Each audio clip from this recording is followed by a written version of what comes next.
All right, fish on. Fish on. Fish on. During the long summer days in Alaska, these two words can be heard echoing across the water as thousands of fish-hungry anglers make their way back to their favorite holes.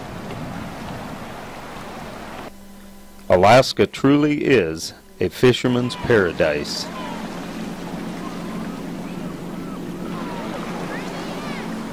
The rich waters supply the world with the largest commercial harvest of seafood of any other coastal state.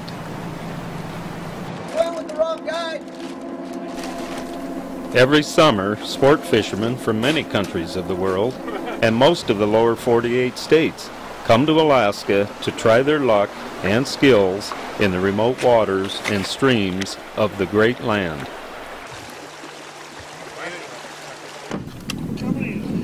They share a common goal, a chance to land the big one.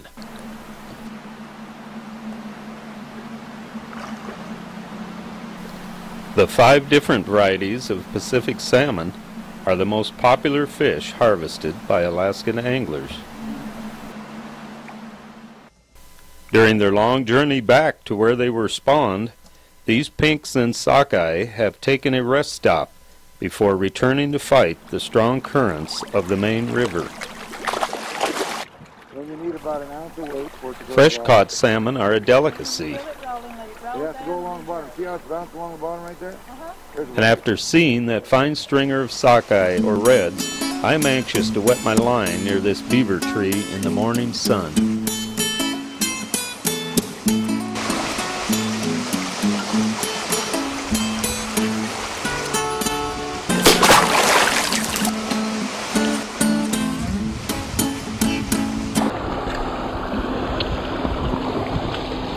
Well, old Mr. Beaver decided to run me out of this fishing hole, but I was hoping I would catch something here, but not going to be. Hi, my name's Tommy Payton. Welcome to my Alaskan fishing story. It's about the darndest contraption ever invented for catching fish. And it ain't no fishing pole.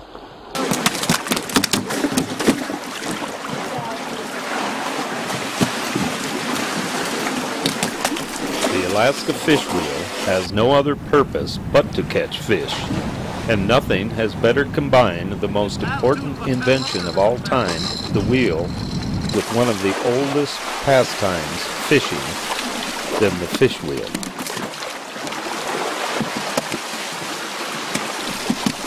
Designed for catching migrating river fish, the fish wheel is unequaled in efficiency and simplicity.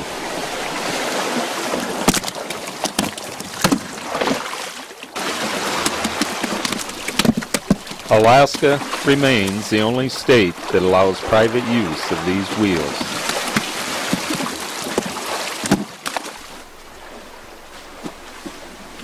Fish wheels have been used a long time in Alaskan rivers to put salmon away for food for the long winters.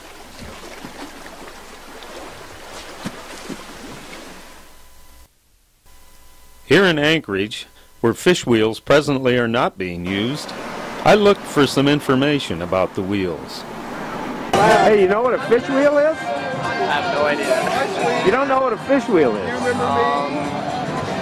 A wheel that gets fish, something like that. Could you take a look at this picture and tell me what you think that is? Well, at first I thought it might have been a fish wheel, but not really sure. Show you this picture, and you tell me what you think that is. I think it is a fish trap thing. It catches fishes in the net when it goes around. Wow, boy. Now she's been doing better than a lot of people done here tonight. I like your hat. Yes. Tell me what you think that is. Take a look at that picture there and tell me what you think that is. Always got to get the glasses out. Well, it's where they catch these whales with fins on them, in the Copper River or someplace. But In other words, we catch whales with fins in the Copper River. They're called king salmon. Right. Yeah, salmon. Yeah. And you can tell me what the name of that device is. It's called a fish wheel. Right. You got it right. Now I'm going to explain to you how a fish wheel catches a fish. The current spins it around. There's 2 paddles and 2 baskets. The fish are going upstream, and it scoops them up, and they shoot out into a live box, or you could have a dry box. And that's how a fish wheel works. To get the fish out, you can go take a net and dip them out.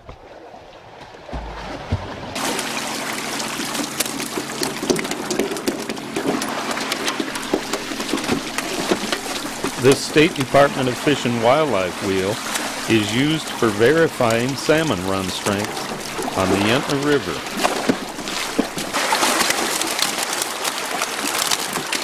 Pink, pink, pink, pink, pink, pink, pink. 4 more. Pink, pink, pink, pink, pink. Pink, pink, pink, pink. 3 more. This is the nearest wheel to the largest city in Alaska.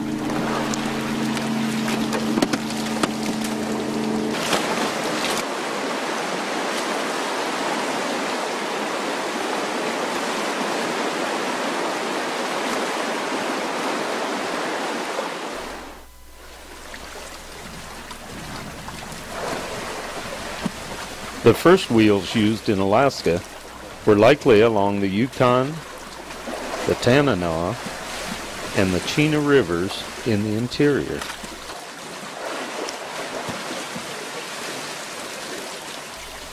These photos, taken around 1900, show some of the first wheels.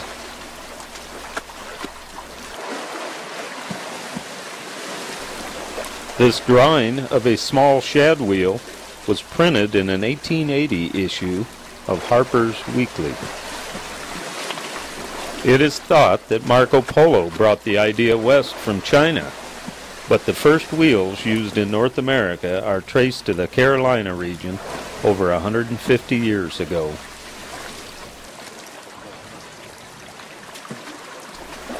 When the invention came west, nowhere was it more successful than in the Columbia and other rivers of the Pacific Northwest.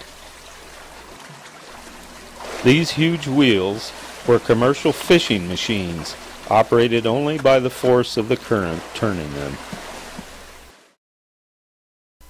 Alaska's first river residents used plenty of salmon for dog food and people food. Before modern nets and wheels, they used small traps placed at the end of a weir made of sticks and skin material to catch their salmon.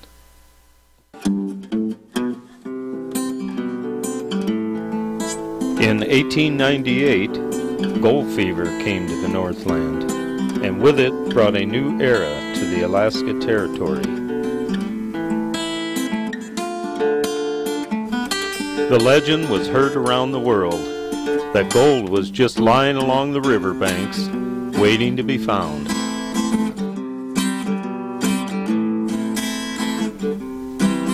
The chance to strike it rich attracted mostly men to the gold fields, but a few brave women came looking for their golden opportunity as well.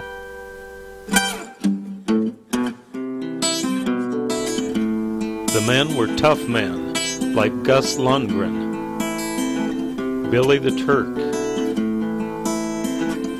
and the Dago Kid. Small river stops like Susitna, Talkeetna, Tanana, and Fairbanks were turning into real towns. And modern technology blossomed in a primitive wilderness. When the gold played out, those that stayed behind had to become ever more resourceful.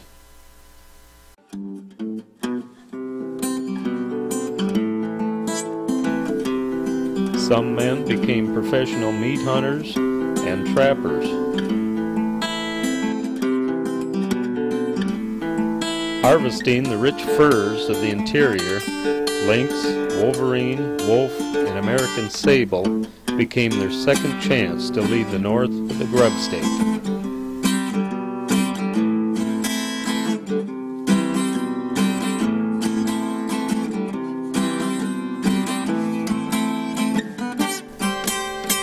The growing economy along the Yukon created a demand for river passage that only steamboats of the Mississippi River type could deliver.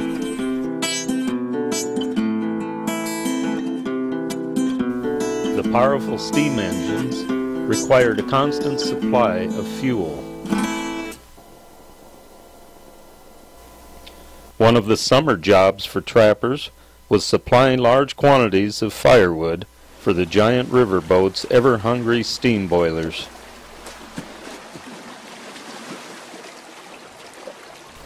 All you needed to go into business was a strong back and a sharp saw.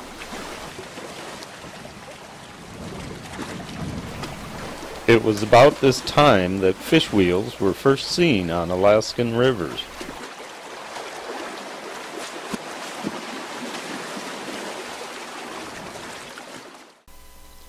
Mail was hauled in the winter by dog team, and their main food, salmon, was soon being supplied by industrious wheel builders who had brought the idea with them from the Northwest region.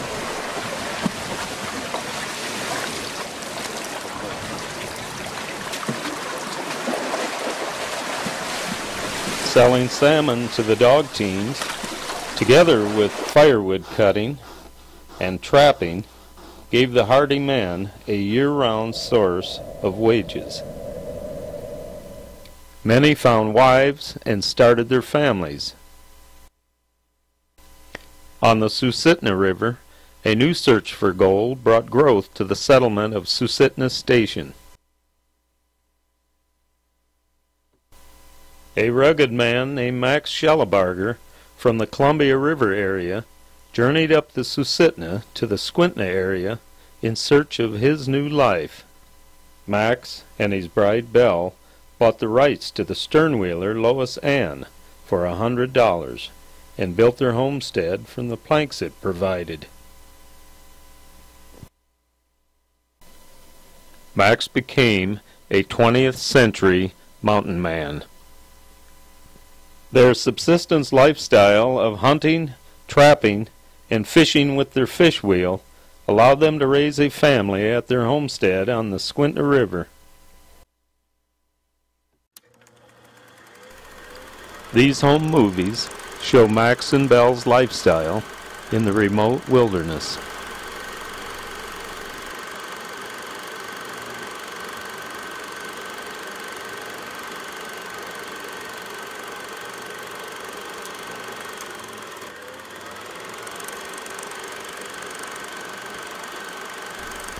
The sockeye salmon caught in their wheel not only supplied their dogs, but other teams in the area as well.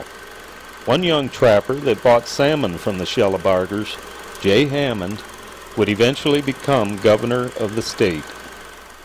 It was settlers like the Schellebargers who shared the fish wheel design with Alaska's natives.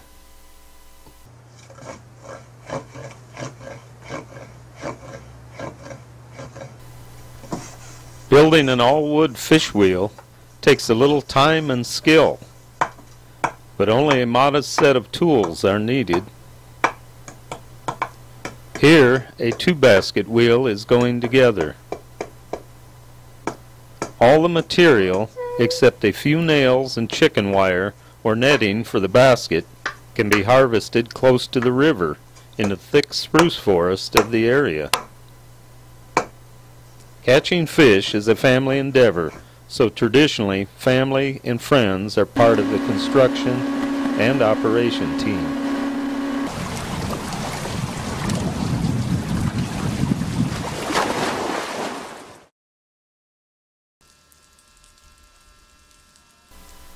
Another breakup on the Yentna River means it won't be long before the salmon make their way back.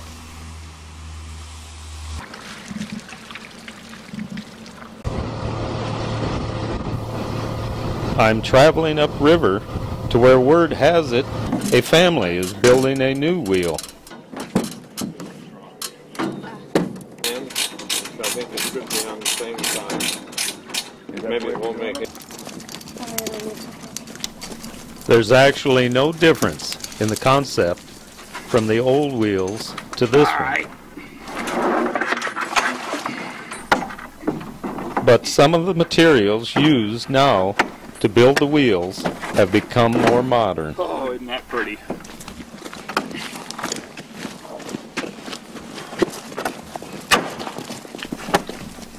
Whatever materials one does use, it takes an immense amount of planning, dedication, and grunt work to put one of these together.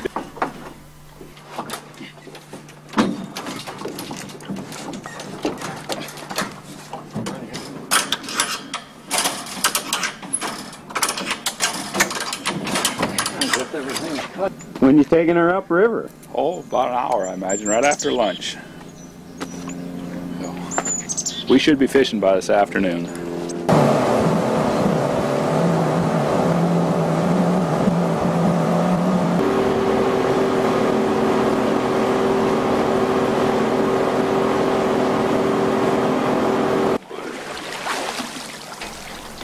New fish wheels always have a trial and error period before they're working as their owners hope they do. Moving a heavy wheel against the current takes a lot of horsepower.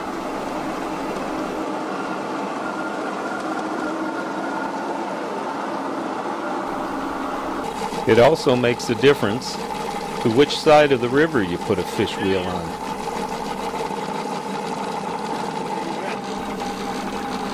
Finding the right channel where the fish are running and the wheel turns is the main object of a fish wheel location. Tomorrow is opening day for the subsistence fishery on the Yentna River. This wheel will be fishing at 4 a.m. Morning fog blankets the channel.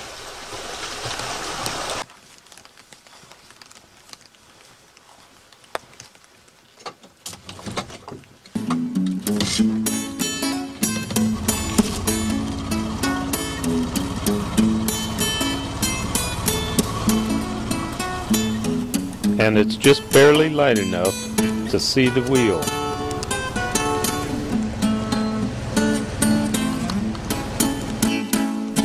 Now the question is, are the fish in yet?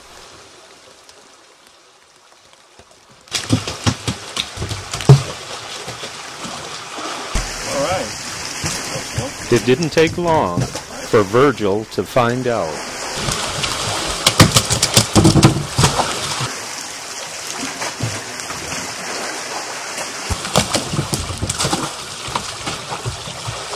There's enough of the resources to go around.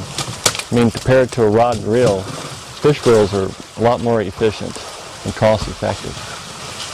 And that's why there should be more of them. And hopefully one day there will be more of them.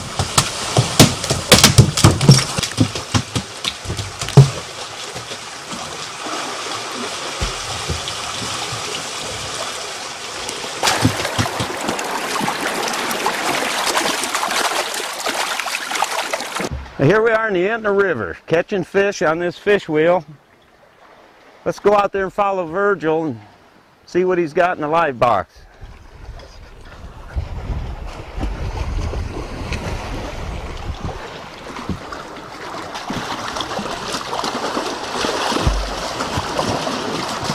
Whoa! Now those are some beauties, Virgil.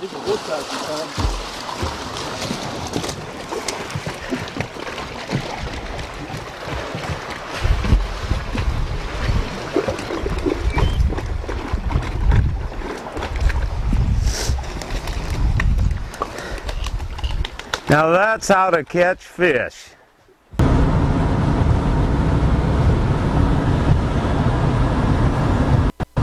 "300 miles to the north, in the town of Yentna, river boats used to reign as the big wheels of the river.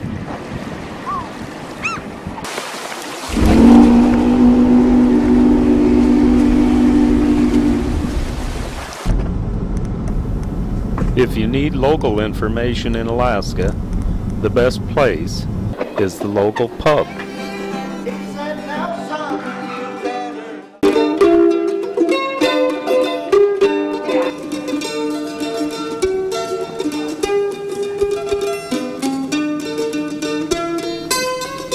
Just a few minutes out of town, there is Fishwheels everywhere.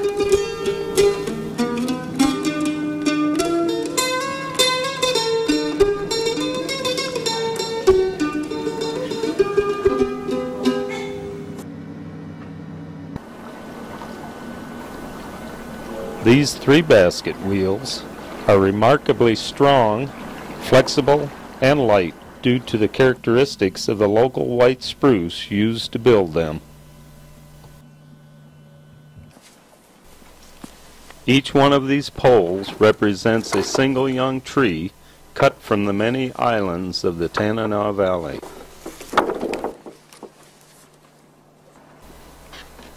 I find it quite interesting how straight and uniform each one of these poles are.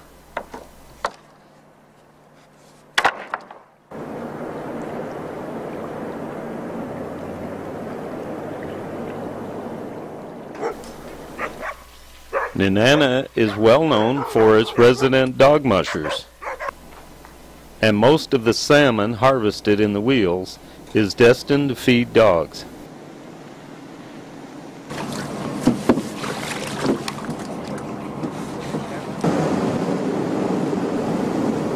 To see working wheels on the Yentna River, you have to get on the water. Fortunately for me, a local fisherman is boating downriver to help set up a wheel, and he has an extra seat on board. Well, it's a pretty good little part-time job, towing broken. After about 6 miles, we find a really well-built spruce pole wheel and its owner setting it up on a gravel beach.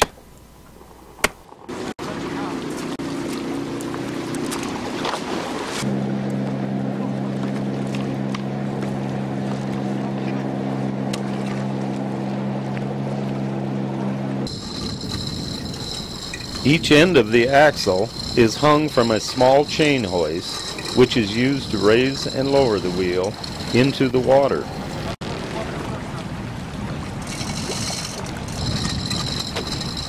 To catch salmon, the baskets have to be lowered until they're just touching the bottom.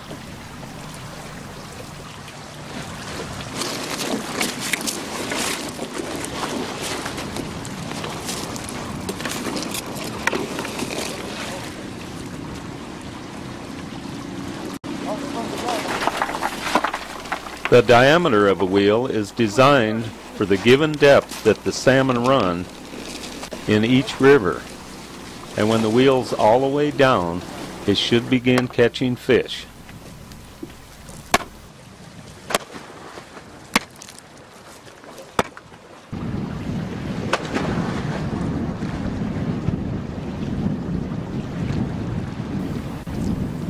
Usually, to increase the efficiency of these larger wheels, a weir, or lead as it's called, is placed near shore to guide fish into their baskets.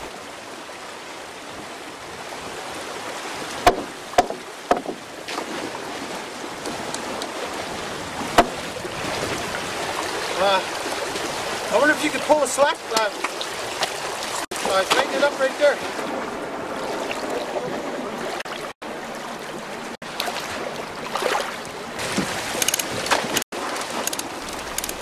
Working over water can always be dangerous, and fish wheel work appears as it's no exception.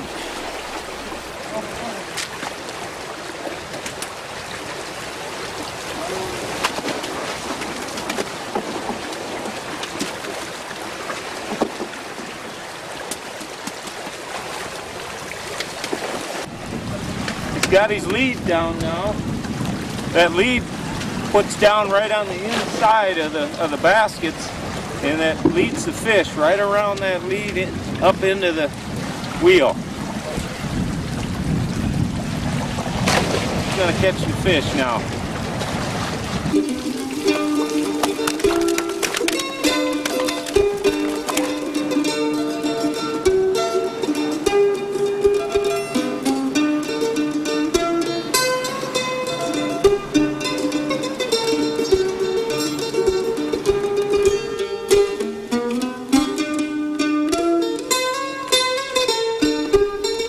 200 miles farther north, our next destination is the town of Tanana on the banks of the mighty Yukon River.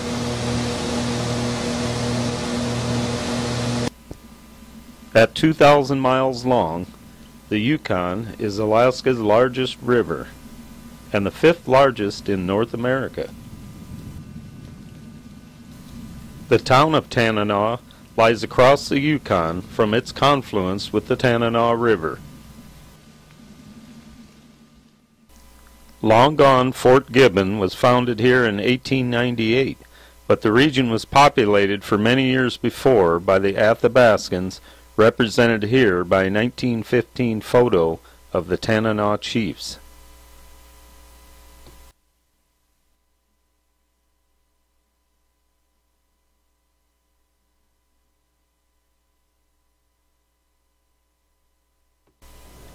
If only this building could talk.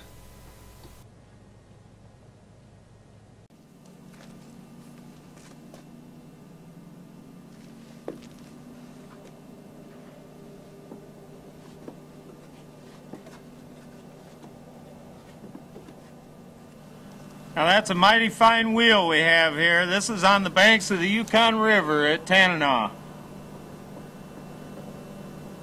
This wheel's probably close to 40 feet in diameter. That'd catch some fish. Few things are more relaxing to me than watching a great river flow by with all of its history. But I'm anxious to get out on the water and see what's around the bend. I'm traveling with local fish wheel expert Bill Flores 50 miles upriver to a place known as the Rapids.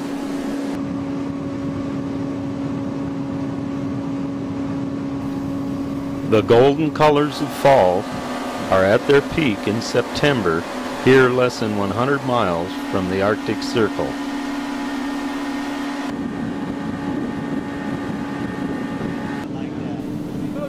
The Rapids is where the Yukon narrows down as it winds its way through a small mountain range.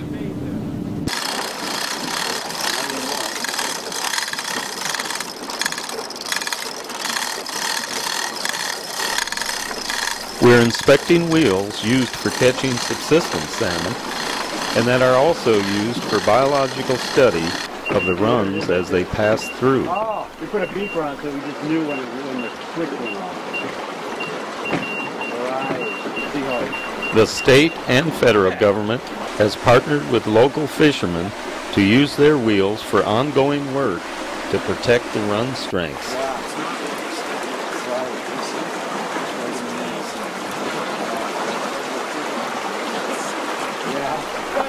Because of the depths of this water, these wheels are very large.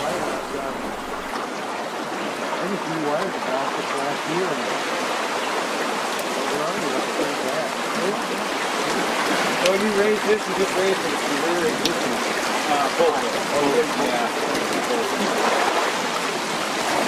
This down the other end, same as this. Just raise it so it's good. See, Dave, on the camera lens? No, we gotta get it to it. This is one of the largest wheels I have seen in use anywhere in Alaska. Although I didn't have a tape measure, I estimated the diameter at about 35 feet.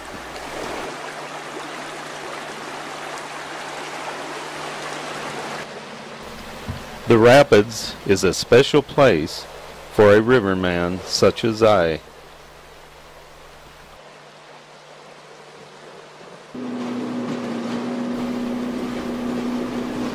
Here is another wheel that doubles as a subsistence wheel and a fish counter wheel.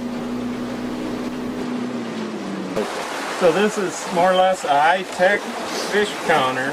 Yeah. Matched with a low-tech fish wheel. Yeah, a real low-tech fishing operation. And you've got all this expensive technology here. You got 4 big deep cycle batteries down here. And you're powering that VCR and that camera, and then this is a voltage inverter right here, and this is a light sensor for one of the lights. If it gets dark towards evening, this thing will cause one of the lights to come on through this voltage inverter off the batteries. And that you call, yeah, living in out of the bars and bananas. So this is where the camera takes the picture of them, right down there. Yeah, the camera's looking at this shoot area from about a third of the way up that curtain down here to this other curtain. So it's coming off of the Fishwheel shoot. That was the first one. This is a, what, how many hour tape? The video images of every fish that goes through the wheel are then imported into a computer program for the further research of the runs on the Yukon. Oh yeah, this works. What shutter speed are you using at night? 2000. I use 2000 all the time. I just... Yeah. Yeah. Yeah, those look better than mine, actually. I mean, the focus looks... The focus looks clear. There.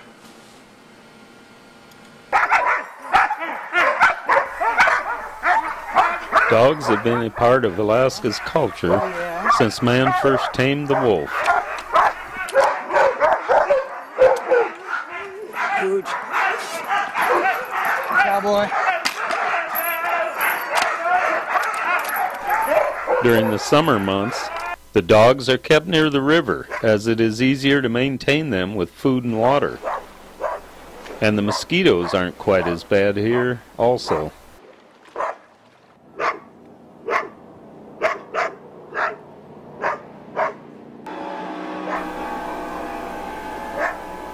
Here's a winter supply of dog food.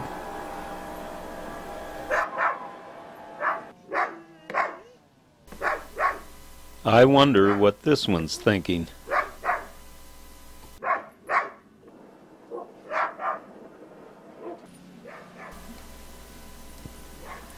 Fish wheels have been and will continue to be an important part of this river's culture. Really difficult sometimes to call what they are, even, you know, species or sex. And so Each you day, make your best guess, Bill calls and it his seems fish to err report towards in to the biologist's identifying office. More of them as female chums. So he said that that's okay. And as the fish come in a normal situation, if the basket's passing the lead, they enter the basket here. If the fish comes in late, where the basket's already past the lead, on a normal fish wheel, this area would be blocked off because the baskets are built all the way out to the side. Yeah, we don't want to hurt the fish. You know, we need the data, we need to count the fish and know what the run's doing, but that's what this whole project's about, just to get away from handling fish any more than necessary. I think it's a pretty slick operation here to count fish. Mm-hmm. Yeah.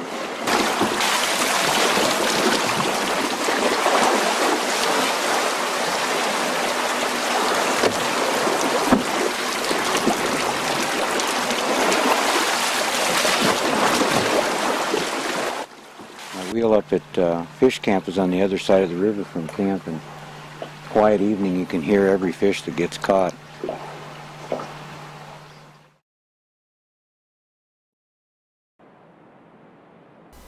The famous Copper River Valley is surrounded by 4 of the largest mountain ranges in the state: the Alaska, the Chugach, the Talkeetna, and the Wrangell Range. We're standing here on the banks of the mighty Copper River. This is just a few miles up from the village of Copper Center. But this area in here is all fish wheel country. And you don't have to go far to find wheels in Copper Center. Fishermen have them right in their own backyards.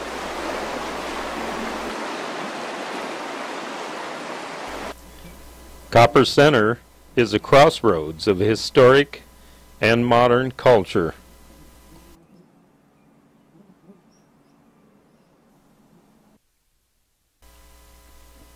In some places, you'd think you're in a living museum.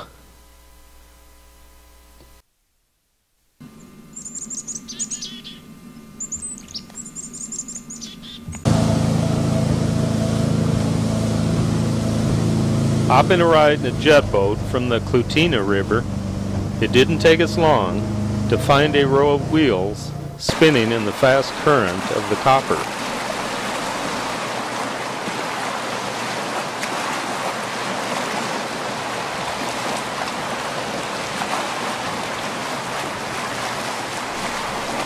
This river is extremely fast along most of its journey to the sea.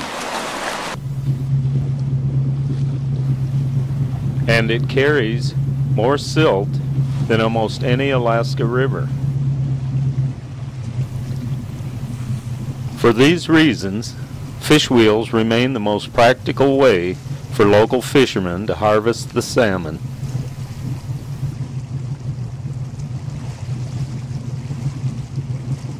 Now, how long have you been fishing your wheel? Oh, we've been fishing, well, Melba's been fishing this here about 30 years.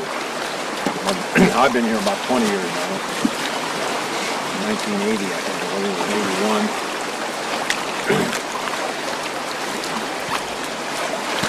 Her husband and her boys built the wheel originally, and one of the boys put the new floats on it here 4 or 5 years ago. And plywood with styrofoam, and the styrofoam sopped up water, and pretty soon it wasn't floating. This the float on this side got a leak in it on the back end. I pump it out about every week or 10 days whenever it gets too low. When that back board gets down in the water, then I pump it out and float it up. That's not too bad every 10 days or so. Oh, no. I got a gas pump. I just pump it with a gas pump. What are you catching in your wheel now? Reds and kings. Reds and kings. Copper River reds and kings. Do the fish run any better in the rain than in the sun? Well, it doesn't seem to make any difference. They run more at night than they do in the daytime, normally. From about, usually about 10 o'clock at night or 9, 10 o'clock in the morning. Catch.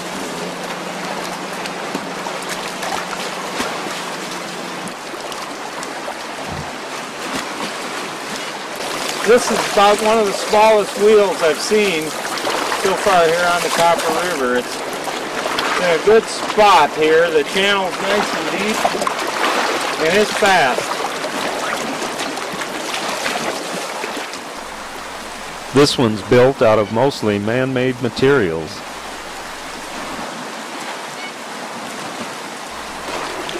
Many of these wheels are unattended, and this one is stuck on the bottom, so I gladly help out by adjusting it into deeper water.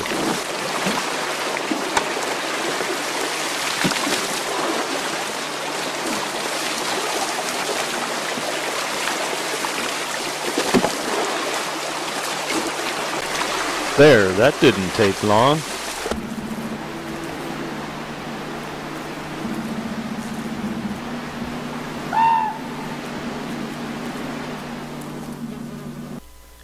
Yentna, or as most people call it, Yentna, is as far down the Copper River as the road will take us.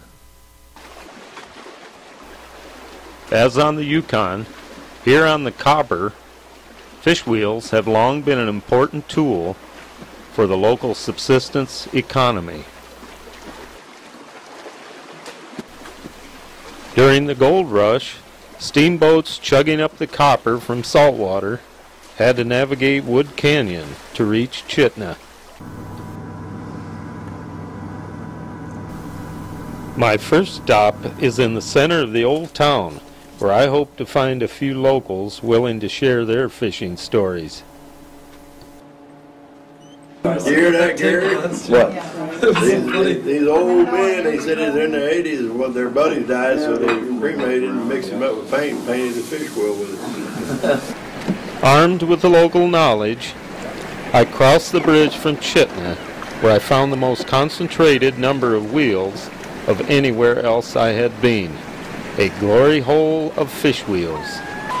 One tourist asked me if the fish went downstream. No, they don't go downstream. They go upstream, and just as they're going upstream, this paddle goes downstream and scoops them up. Got a chute there, shoots them out. And sometimes they run and sometimes they don't. I was 2 months here one time, I didn't get a fish. One morning I came out and there were 200 fish in the basket. Oh, I had fun. 200 fish at one leg. That's a prime fillet. Yeah, really. To more efficiently put up food for the long Alaska winter is the only reason to own a fish wheel. And processing a family's limit of fish is a lot of hard work. Well, I smoked probably 100 salmon.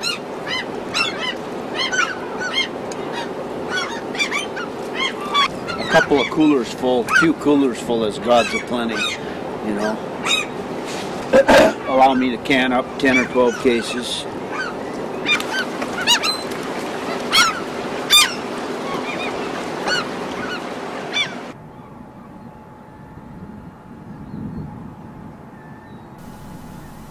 The remains of forgotten old wheels are scattered all along the Copper River.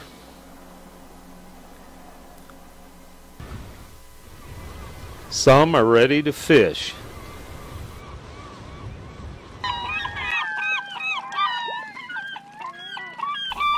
Some wheels have gone to the birds, while other wheels are just there for spare parts or an occasional campfire. And then there are those kept just for the memories of the past. This Yentna River wheel is similar to the copper wheels. Fishermen in both rivers target red salmon, and because reds run closer to the bank, these wheels are not as large as the Yukon and Tanana wheels, where the salmon run much deeper.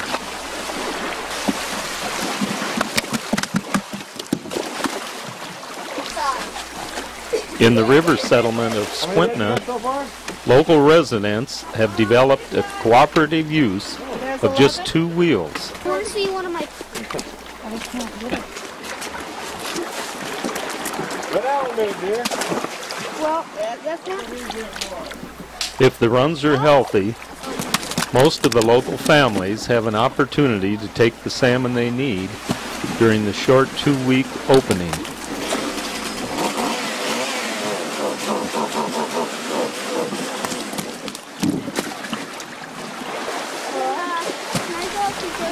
The pink salmon return on 2-year cycles, and on the even years, the less desirable pinks show up in large quantities.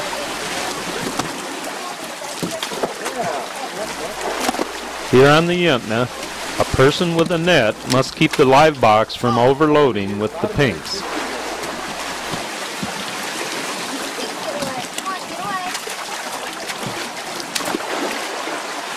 Those are nice fillets, huh? Yeah. Good job.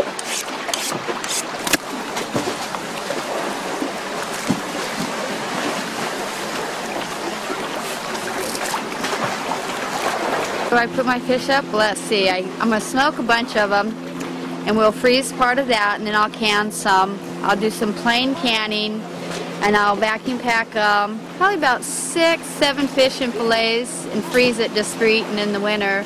But most of it I'll just do a plain can. Daddy, watch! A big whale.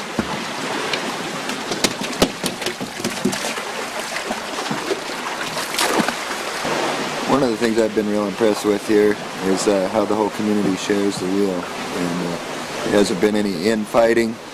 Has been a cooperative effort on everybody's part to share the thing. We only have 2 wheels, but we probably have 20 different families working off the 2. And with the real informal scheduling, we've been able to cooperate well. And it's really been a benefit for our little community here.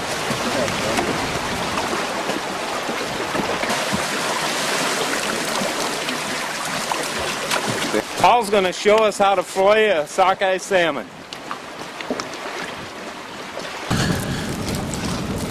Big fish for a small knife here.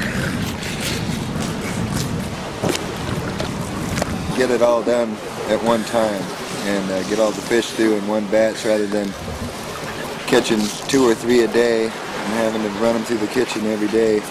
This way we can catch them all and put them in the smokehouse and get them in the canner and get our winter fish supply put away all at once. There you have it.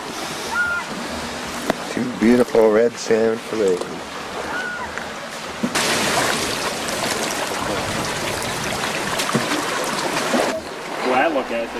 Often there are 2 or more families on the wheels at the same time.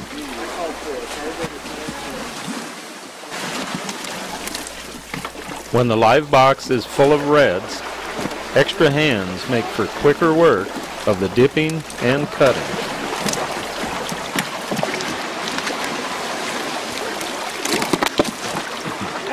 Yeah, I would say as fresh as you can get. You take a picture of me lose one and I'll be... Well, it wouldn't be the first.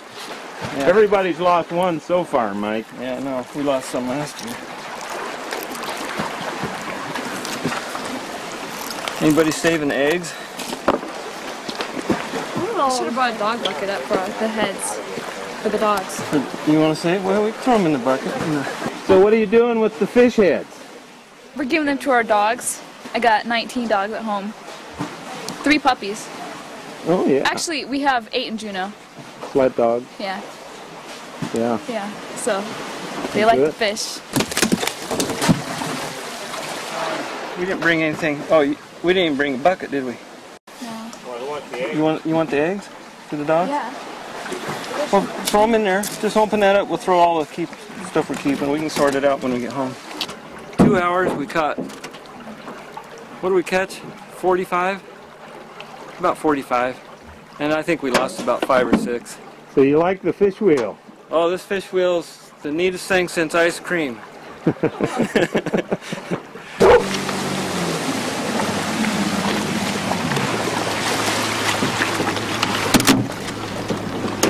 Throughout the run, one family after another takes their turn on the wheel.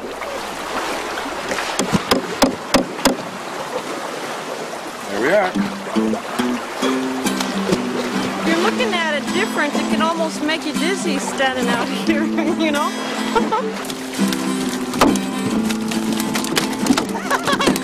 Hi, everything all right? Okay. How's everything there? Oh, it's real slow. And the wheel becomes a local gathering place for the river people. I'll get a fish out of there. I'll go in the other part, right there, and go downstream. You gotta do it a little healthier than that. They'll get away from you. There we go. There you go.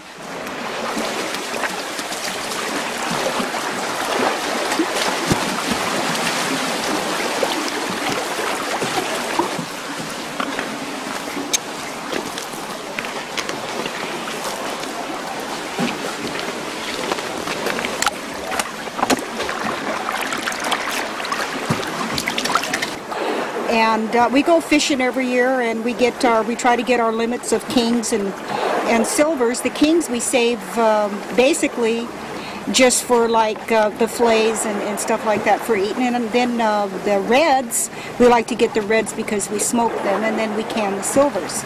So we eat a lot of moose meat and a lot of fish throughout the winter and really enjoy it. The fish wheel, I don't know, I think this is our 3rd year. it's our third year on the fish wheel. And I just love it. Nothing's more exciting than to see those fish just roll in the basket, and you can clean them and you count them, and you know you're going to eat for the winter. It's just really great.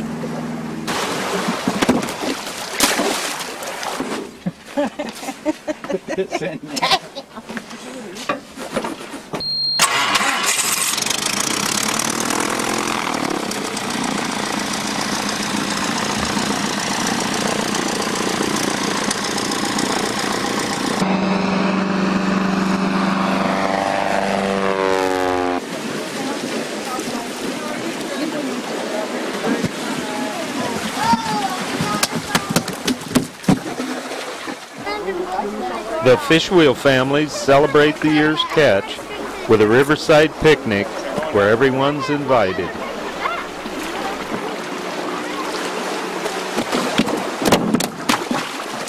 Honey, bring that plate right over here. Okay, good. Is that enough?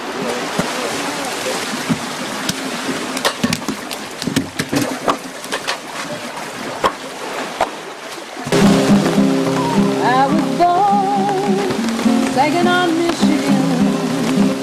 Grew up in a house in Saginaw Bay. My dad was a bull-hauling Saginaw fisherman. Too many times he came home with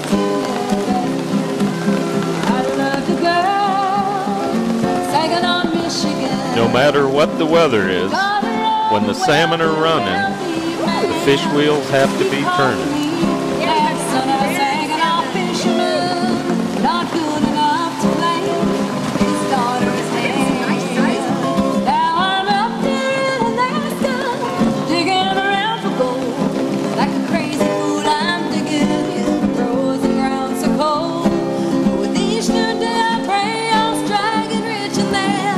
I'll go home and claim my love, Saginaw, Michigan. I wrote my girl, Saginaw, Michigan. Said, honey, I'm coming home, who's waiting for me? You can tell my daddy I'm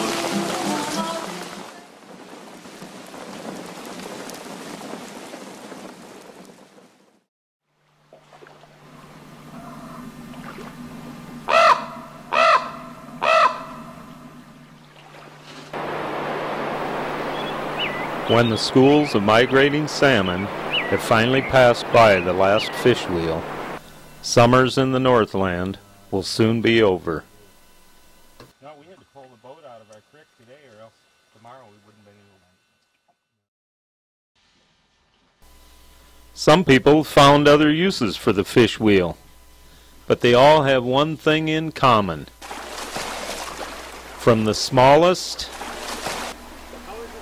to the largest, they all catch fish.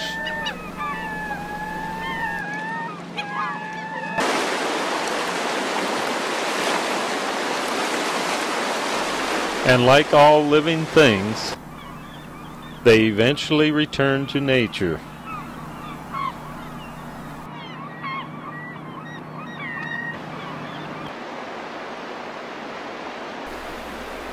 Lost forever to the fishermen they once so faithfully worked for. It was an interesting summer on the rivers of Alaska, and while searching for Alaska's amazing fish wheels, I found a palette of sights and sounds to soothe the soul.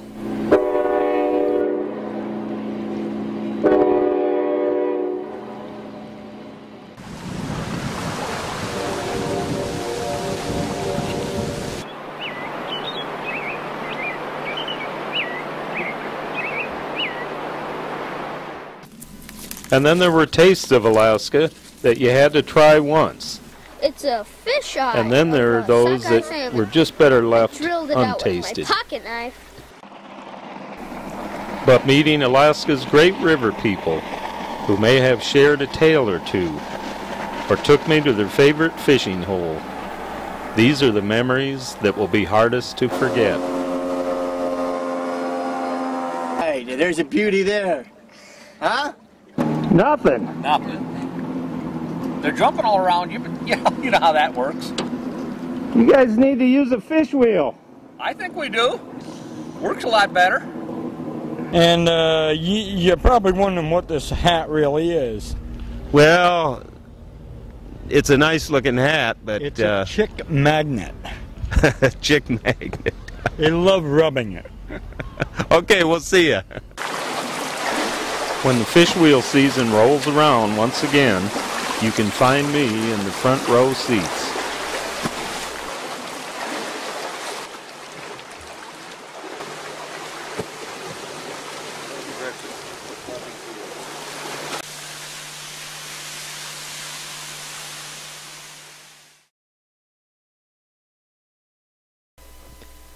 After the snow has fallen, there's plenty of time to plan our wheels of the future.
Beautiful fish.